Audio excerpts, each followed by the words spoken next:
నా నిమిత్తమే, నా మా పేరు నిమిత్తమే. కానీ ఇప్పుడు మా జీవితంలో కూడా గొప్ప కార్యములు కూడా చేస్తారు. అలాగే కళలు వచ్చాయి, అలాగే శాపకూడలు చేయకూడని దానికి దేనికి కూడా భయపడకూడదు. ఇప్పుడు దేవుడే సాతానికి కాళ్ళు కింద త్రొక్కడానికి మీకు అధికారం ఇచ్చానని కాదు. అది దేవునికి స్తోత్రం.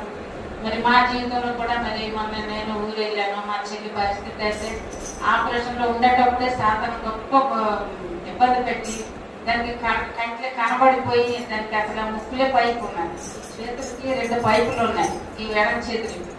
తర్వాత ఈ పేట దగ్గర ఒక పైపు ఉన్నది, కడుపుల ఆపరేషన్లో ఒక పైపు ఉన్నది. తర్వాత ఇలాంటి గుళ్ళంతా కూడా పైపుతో నిండిపోయి ఉన్నది. దానికి అసలు మతి శుద్ధి లేదు. అయినా కూడా సాతాను ఎన్ని చేస్తుందో దానికి కొంచెం మతి ఉంటే నాకు చెప్పడమే దాని పని చెప్తూనే ఉండేది. అయితే అలా ప్రారంభించి కనీసం